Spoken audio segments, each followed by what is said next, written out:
Hello everybody.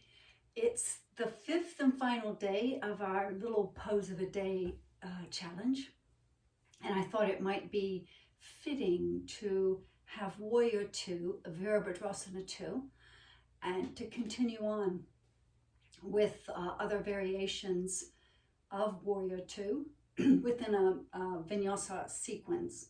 And so again, according to your level, you can follow along with the individual poses or simply just do the classic Warrior 2 pose. And so for this, you'll hopefully you've already rolled out your mat. So you'll just need to stand on the long aspect of your mat. And from the standing position, we're going to come into the wide-legged stance. And you'll want your legs about 1 meter apart, a little bit less if you feel unsteady or if you're quite short. So you just see what really works for you first. So that's the first step. You're just coming into a nice wide-legged stance. Breathe your arms up into 5-pointed star. And be here for just a few breaths so you can feel the rootedness of your feet along the floor and the strength in your legs. But you also want to feel like from this breastbone all the way out the arms to either fingertip is really long. And so when you get in sync with your breath, start to feel that every time you exhale, you feel that length radiating outward from the midline of the body.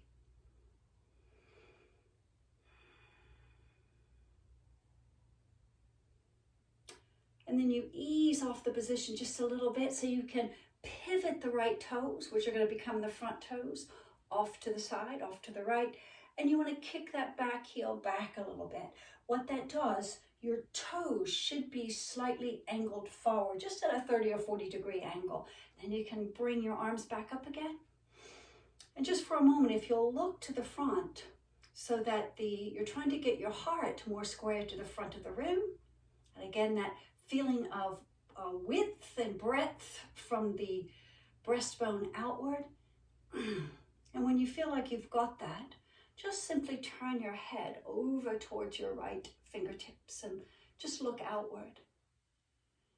And slowly, with the feeling the feet anchored firmly to the floor, front and back, just simply start to bend the front knee just a little bit. And as you sink down, be sure that you're sinking down evenly, that you're not leaning forward. That's really important. So begin to sink down as you bend that front knee, and you'll need to really press into the back foot and keep the back leg long as you do that to prevent that edging forward. So you just want to sink down.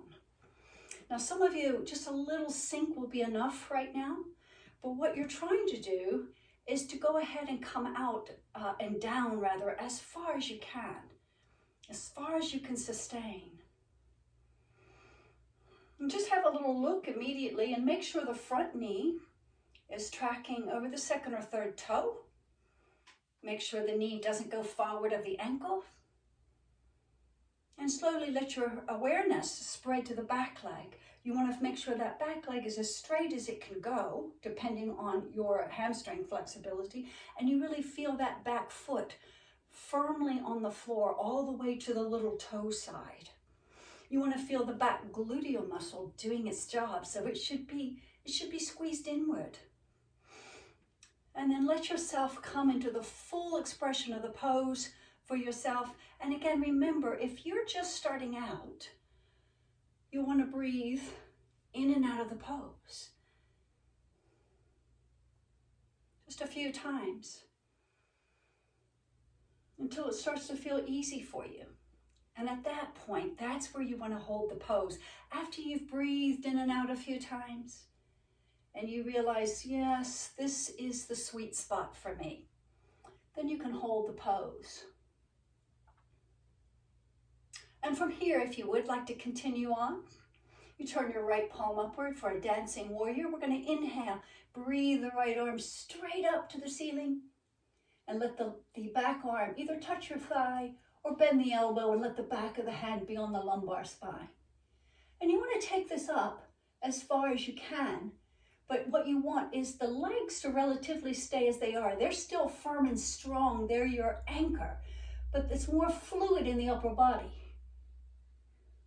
And just see how far it feels like you can reach upward, and you have maybe a little teeny lateral fold going on. And then if it feels okay, you can slowly turn your chest just a little bit towards the front.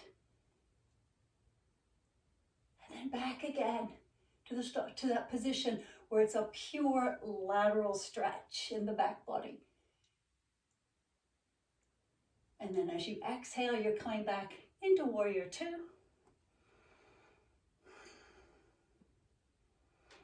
And from Warrior Two, if you would like, you can come into Utthita Parsvakonasana, which is the extended warrior pose.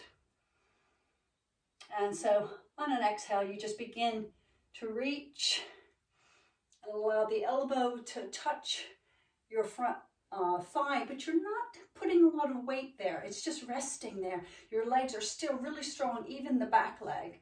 And then you might want to reach up with the back arm so it reaches towards the ceiling. And if all this still feels okay, then you can stretch out towards the side. And so that upper arm is maybe more parallel with your ear. And when you find the spot that really feels like a lovely stretch, just hold it for a few breaths. When you're ready to release, you can just let that arm swing down like a pendulum and then come right back into Warrior Two for a moment. And release when you're ready. And we'll go right over to the other side. So with this, of course, your left toes are now your front feet. One is now the front foot. And when you're ready, just start to come in and out of the pose, just like you did on the other side. So just make sure you're set up. Make sure you've got that little kickback on the back heel. It goes back so those toes can point a little more forward.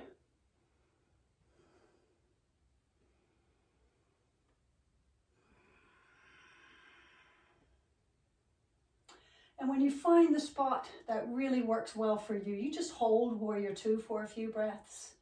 Remember to make sure that that knee is tracking between the second and third toe. So you don't want that knee to buckle inward. Just hold your position. Feel the back leg and the back hip is doing its job. It's holding you up firmly and supporting the pose. If you'd like to continue on, we'll go into Dancing Warrior now, rotating that front palm upward. And as you inhale, you breathe the left arm up and let the back arm either touch the thigh or bend the elbow. Put the back of the hand on the lumbar spine. Into Dancing Warrior. And if that feels okay, you might want to try just a tiny little revolving of the chest towards the front. And then back. And coming back to Warrior Two. From Warrior Two, we'll go right into Extended Warrior, reaching forward. Remember, your legs are staying strong and supporting you. It's the upper body that's more fluid. Putting the elbow right on the front thigh and breathing the upper arm up.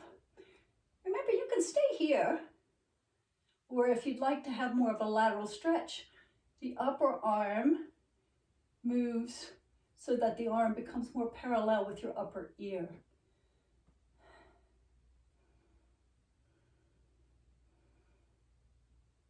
And when you're ready to release, just swing the arm down with control, coming right back into your Warrior Two. And just release when you're ready on an exhale. And you heel and toe, heel and toe, heel and toe with a little hop back to Tadasana. So that was Warrior Two, Virabradrasana 2, and I shall either see you in class or in the next video. Bye for now.